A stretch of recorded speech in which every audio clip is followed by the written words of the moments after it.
The Supreme Court just had a uh-oh moment in hearing the oral arguments about why the Trump regime fired Lisa Cook, one of the governors on the Board of Governors of the Federal Reserve. Some of the right-wing justices, particularly Justice Kavanaugh, said, we've pushed pretty hard for you, Donald, to allow you to kind of have this agenda where you're firing everybody. And now we gave you an inch and you're going an inch more, and we give you another inch and you're basically taking everybody's lives. And now you want Lisa Cook, based on your own view of what constitutes for cause termination, to basically just push her off the Board of Governors of the Federal Reserve, as long as you just make an accusation of for cause termination, that it doesn't even have to be proven. And the right-wing justices are like, we may have gone too far now because we're looking at our clocks. This is a midterm year.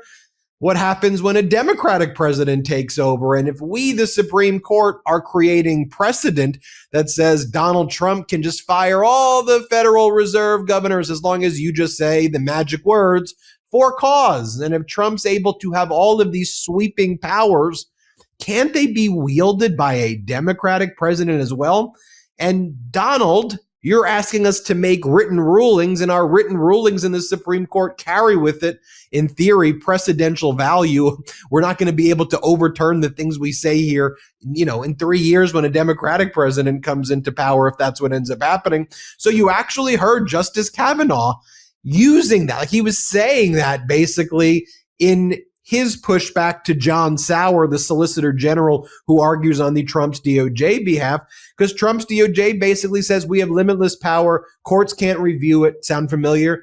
The executive branch gets to do whatever the executive branch wants. And when it comes to the Board of Governors of the Federal Reserve, yes, Supreme Court, you previously said that we can't do without cause terminations, without going through a process. The executive branch just can't say, aha. But you kept on the for cause, so we just say for cause. We don't have to actually go and prove it. There's no criminal case. There's no conviction. There's no whatever. We just say for cause. So we figured out a trick, the Supreme Court, to get around it. And Kavanaugh literally said during the oral argument, so doesn't that mean, though, that in a future administration, let's just take a hypothetical. And then Kavanaugh and Gorsuch and people like that, give like hypotheticals. What if a Democratic president comes into power and they think the environment is really important, and now they just want to get rid of all of these people because their views of the environment are different? Or what if a Democratic president comes into power and they don't like that this Board of Governors said this on Fox? Can't the president do that? And then John Sauer, with his raspy, soury voice, basically said, well, we'll get those hypotheticals. We'll deal with them. We'll deal with them. But we got to do whatever Donald Trump wants. And blah, blah, blah. He talks so fast, I don't even know what the guy's saying half the time. Harry Litman, Talking Feds YouTube, Talking Feds podcast, Talking Feds Substack.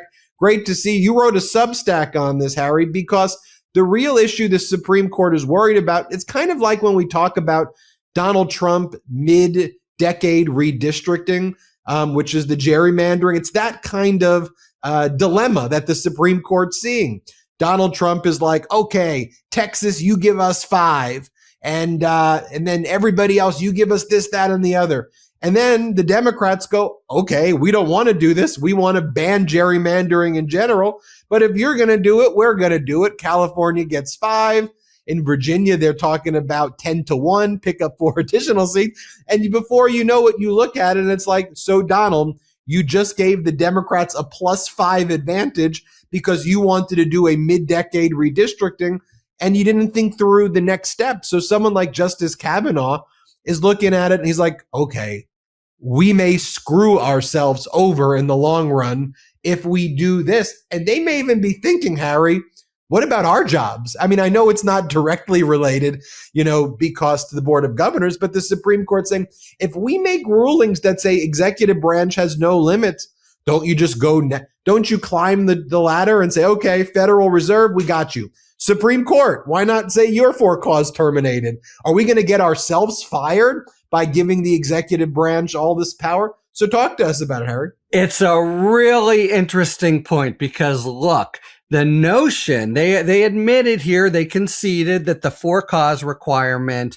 is okay and constitutional. That's a whole different issue.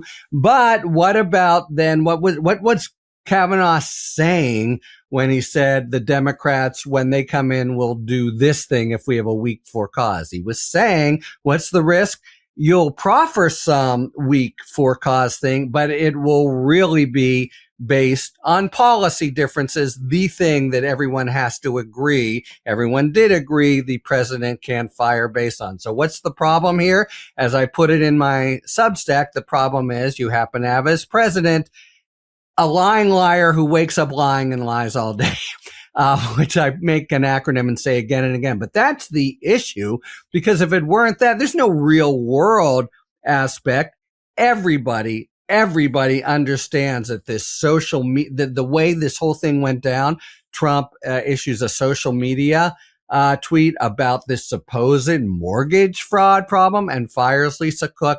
That's 100% bullshit. And yet, what did Sauer have to get up and say? Literally, it was almost a joke. He had to get up and make this big point about how very serious having one discrepancy on your mortgage application before you even came to the Fed somehow was a complete heinous crime that would undermine the markets. But nobody believed it. Everybody understood that what's at stake in having a weak for cause standard is the prospect that a president, and it's not a president, it's this president, will lie, because this president, in all the instances you made, always does lie. It's the same problem that you and I have been worried about when we've spoken about it by, Donald Trump saying, it's a rebellion. Give me emergency powers and don't second guess me. I'll go from there.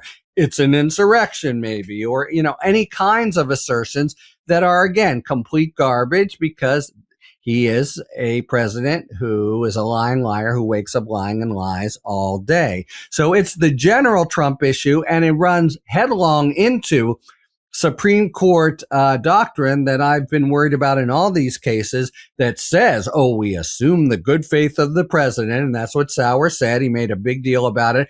And this case, they're not going to, even though in their minds, they know what's going on. Everybody knows the score. You've got a president who is a lying liar and wakes up lying and lies all day. But they won't put that in their polite writing. That is the ultimate Trumpian problem. And there are cases that if they spout it, it could really hurt the national interest or give him all kinds of power. But it was so clear when Kavanaugh is saying stuff like that, what he's understanding is, what if the next guys do what Trump is doing here, saying he's really concerned about the mortgage application papers, but we all know what's going on. It's policy differences. We can't call it a lie. Oh no, that would be good faith. But let's talk about the real world. And that means, don't we all understand we've got a president who's a lying liar and wakes up lying and lies all day. He was empowered by this. We know he's empowered by the Supreme Court. It's obvious. I just always reflect on the Brazilian Supreme Court sends their insurrectionist president to prison for 20 plus years. And then the moment there's any sign of attempting to flee or collude with the United States to flee, the Supreme Court, the highest court in Brazil, boom, get the guy arrested right now, lock him up, boom. That's Brazil.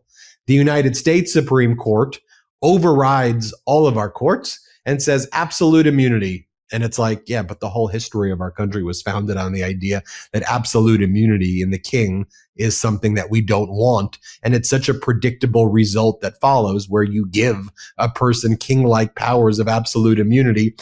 The fact that the person's asking for that probably tells you they're going to try to wield it and use it inappropriately. That's why no one else has asked for it as a president in the history of this country, other than this guy, other than this crook, this criminal, this felon, and so now this whole term, Harry, and I'll throw it to you before we go, this whole term, it to me is a massive Supreme Court cover-up of their absolute immunity decision, where now they're so cowardly to refuse to acknowledge what they do, that they use a shadow docket to stay district court orders, but not rule on the merits of these decisions. So they allow Trump's policies to stay in effect without ruling on them at this stage, I think, to preserve rulings in a few years after the Trump regime so they can try to swoop back in and be like, you see, we're not all that bad.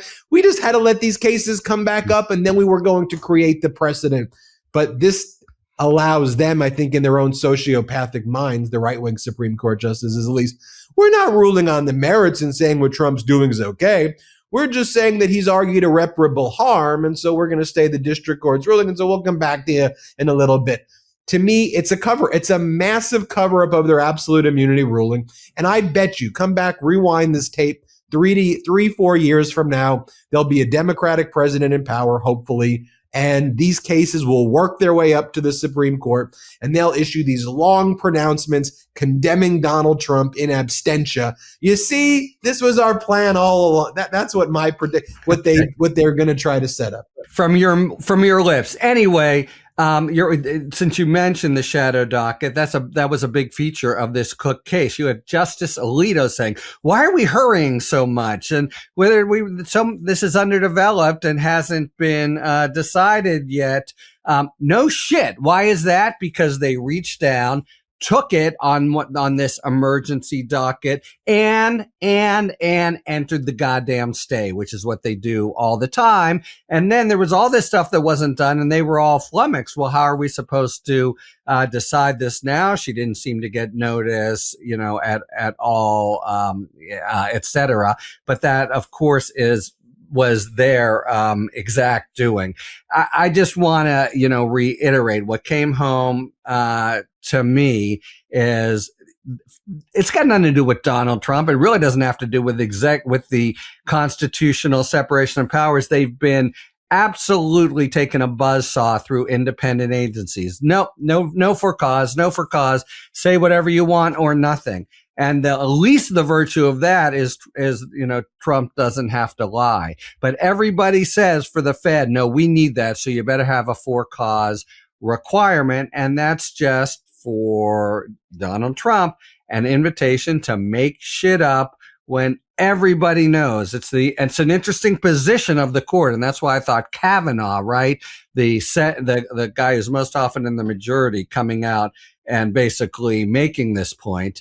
One portended a loss for Trump up there. Okay. But they understand the markets. You got to do something for the Fed, even though it's totally inconsistent with all our constitutional jurisprudence. Because otherwise, if people believe it's whatever Trump says and what he wants to mess around with the markets, guess what? It'll send the U.S. economy, maybe the world economy, into a tailspin. We can't have that happen. Everybody's got 401ks. So because there's a for cause requirement left, it totally puts front and center this huge problem that in general, the judiciary tries to wear blinders and presume away, which is, the completely mendacious thousands by thousands of documented lies of the occupant of the White House.